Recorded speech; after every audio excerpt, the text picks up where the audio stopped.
And we are back. Everybody wants to know, what are Keith's top 4 favorite movies? We're going to kill it or we're going to keep it? Well, looky there. It's a movie we just talked about. I'll be. Dee, dee, dee. All right, Keith, I don't know about some of these movies. Talk to me. What do we got here? Talk us through these movies. Tell us about them. Well, I mean, I will tell you, The Good, the Bad, the Ugly is my top movie of all time. And part of that, I must confess, is nostalgia because for some reason, when I was a little younger, I just connected with this movie for some reason, you know, and it's never left me. So it kind of has to live there. Nostalgia's a thing, so I accept Nostalgia's a thing, and I understand if not everybody grooves on it, but there's so many things about it. Like I love the music, I love the acting, I love the way it's shot, I love everything about it in terms of what it is. Right? I'm not watching that movie to have a spiritual great awakening. Okay, that's what Fight Club is for. Okay,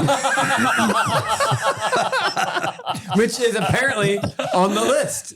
It's on the top 4. So but number 2, I believe, was The Apostle. Number 2 is The Apostle. Yeah. Which that movie changed my life. That was literally one of the only movie, I think maybe the only movie in my life that I ever, when it was over, I immediately rewound it because it was a VHS and I watched it again. No way. I was so moved by it. No way. I watched that movie and then I literally just rewound it and watched the whole thing again, back to back, because it was so powerful to me. And if people don't really know about that movie, this is a movie that Robert Duvall made. He had the idea for years and no Hollywood studio would touch it. Nobody would do anything with it. He paid his own money to produce that. He directed it. He wrote it. It was his baby. He was in love with that culture of the American South Pentecostal preacher movement. And that's what this movie's about. And it's complicated. It's interesting. It's brilliant. It's nutty. It's something like you'll never see before. And the performances in it and the story of it, to me, it's one of those movies that I just can't get over. It's so good. I dig it. What else is up there? Talk to me. Okay, number 3, of course, is Fight Club, which I think a lot of people love that movie for maybe different reasons. And I know a lot of people will be like, oh, it's disgusting, violence, bad things. Well, tell us what it's about. Well, Fight Club is essentially about a man who is caught in the misery of modern day materialistic, nihilistic existence. And he, in order to escape from that, he creates an alter ego of himself. Of course, you don't know this so I just spoiled the movie for everybody, but you don't know that when you're watching the movie. He meets this guy, Brad Pitt's character, Tyler Durden, and this guy is the complete polar opposite of him. And in some ways, the nerdy guy, the narrator, they call him, is his name. We assume his name is Jack because he refers to himself as Jack, but we don't know that's his actual name. It's probably not. He idolizes this guy. It's like this guy is the man he wishes he was, and whereas the narrator is so caught up in all of the meaningless garbage of his cubicle lifestyle, Tyler Durden is completely the opposite. He has nothing but courage. He doesn't care about any of the things that the rest of society cares about. And he begins this journey of gathering together a group of young men who are equally as frustrated and disenfranchised with society. And he turns them into this group of men that have decided to just create mayhem in society. And then, of course, there's this weird, funky sort of love story that's woven in this, but you don't know which person this person's in love with.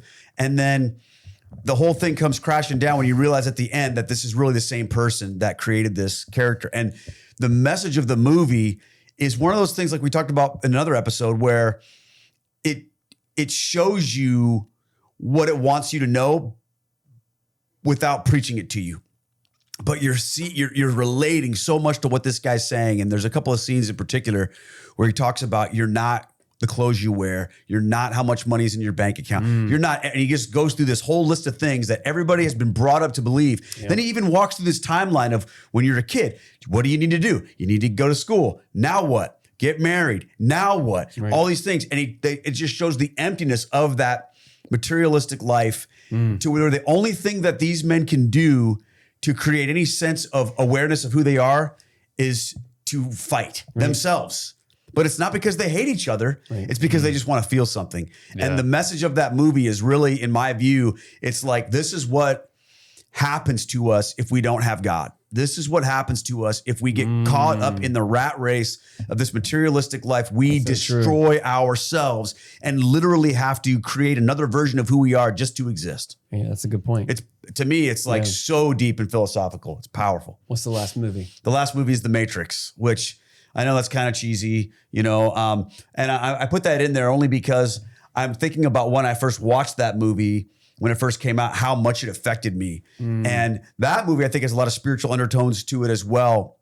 Especially like in my theology of my conversion, I feel a lot of connection to that movie. Just the whole realization that the world's been pulled over your eyes, that you've been blinded to what's real, and that the most important thing, even more than your comfort, is reality and truth. Because the key moment in this movie is the decision that has to be made by Neo, whether he wants comfortable life or whether he wants truth. Right. And I think that is a decision that we all have to face in our life. I think God hands us that choice and says, which one are you going to pursue with your life? You can take the blue pill and have comfort and just be blissfully ignorant your whole life, but you're a slave. Right. Or you can take the red pill and I'll show you how deep the rabbit hole goes. And I think that's what God wants to do with all of us. And we are bringing back family movie night, Top Gun Maverick.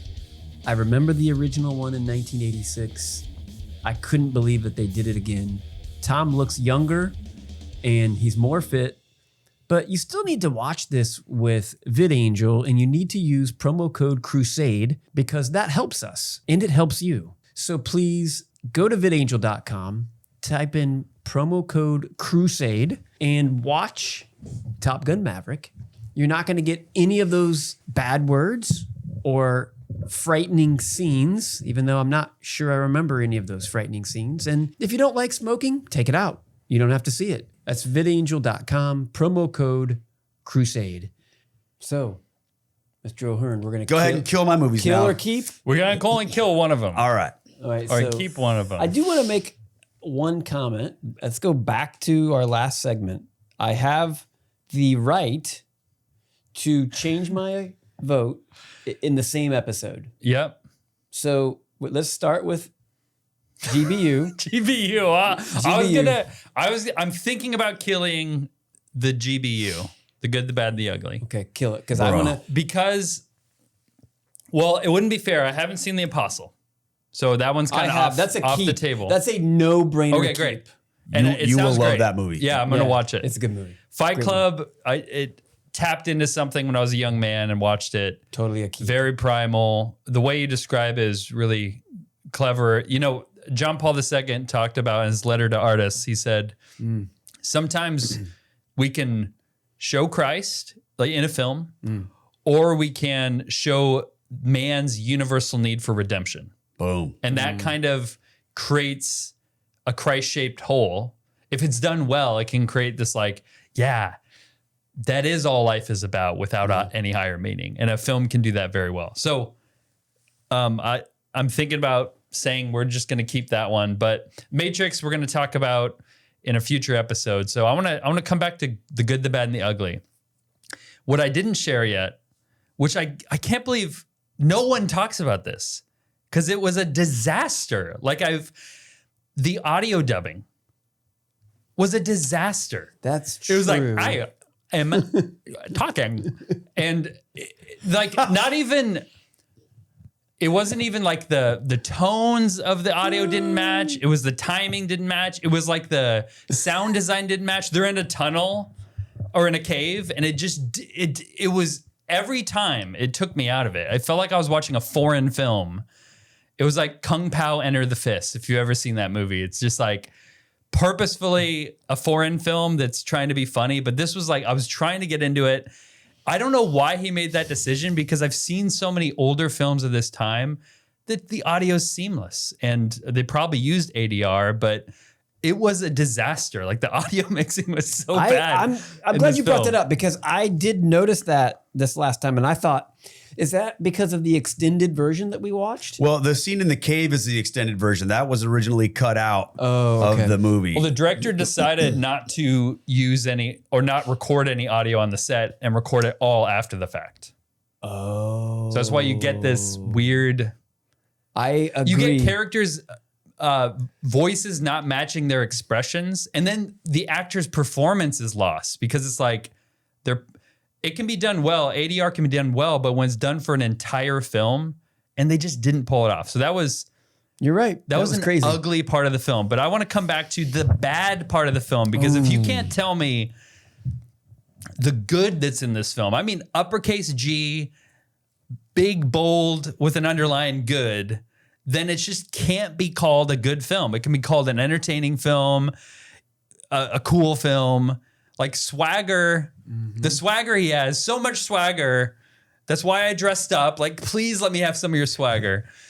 He has so much swagger, but that's not a moral virtue. And like, if we're picking a movie for everyone in the world to watch, like, oh, you gotta see this movie. I don't want everyone in the world to watch this movie. They're not as discerning as you. It doesn't lead them to the truth. It might, if they think about it enough. It's cool. Maybe maybe your argument is it's an escape movie. I know nostalgia plays a big part in it, but it's like, oh, it's a good movie to be entertained by. But that's like on the list, on my ranking list later, like there is a level of if a movie's just entertaining and doesn't say much beyond itself, like that can only go high enough on the list because the top of the list is reserved for good movies. Sure. You're beginning to sway me, okay, Mr. O'Hearn. So what else you got? Because you make a good point. Is I can hope that he would give that gold to the orphans or to the nuns. You have no reason to believe he's going to do that, but I don't have any reason to believe. You wouldn't trust that guy with your kids or your your wallet. No, that's true. I would not. Or to be a man of his word. Yeah. I'm okay with the film having broken characters in it, but they have to own up to it or it has to be consequential. So if we go back to the left hand of God, not that. Whoa, wait. Okay, let's do it. If we go back to that. Back to last week. Left hand of God is your first Bogart movie. Yeah. He does not the best writing, but it's a good premise. But he does the right thing, right? He does the right thing by saying, I made a mistake. I'm going to own it and I'm going to fall on the sword and I'm going to try to help these people. I'm going to try to help this mission. Right. And he goes to General Yang and says, we're going to, do what we're going to do to try to save that town. I feel like in that sense, okay, he redeemed himself in that sense because he put his life on the line. Yeah. Right? He put his life on the line for that. With GBU, it's like, it's I guess that's what's so crazy about this movie is it's so iconic. It's so unbelievable that you want it to be good. Exactly. But I can't now see the good in it because there's just a bunch of outlaws and bandits. And they get their money. It's like when you say, look how moral I am because I'm not as bad as this guy. It's like, yeah, you have a good guy, a bad guy, and an ugly guy. It's like, oh, at least I'm not as ugly as him or as bad as him. Yeah. And the whole point is they get their money and like, it just seems all about the money. If Clint would have died, if Blondie would have died and it would have been like, yeah, all the bad guys lost. Or if Blondie left his money. You know? Interesting. But he could have taken all of it. Yeah, so he's not as bad as other bad people. This is what I think is like so crazy awesome about this movie is all of the things that happen, they just shouldn't make sense. Like the way that these guys are betraying each other 1 second, but then the next second they're like working together. And then at the very end, it's like, okay, we got our money. And Tuco's so excited. He's like, oh. And then you look up and then there's that rope. Yeah. Oh, dude, that is such a powerful scene with the way he shoots that when it's mine, it's ours. Oh, Blondie, it's ours. He's throwing up. He's so joyful. But then it's like your consequences are there, dude. There's so many things in there that you have to look a little deeper than just were they good guys?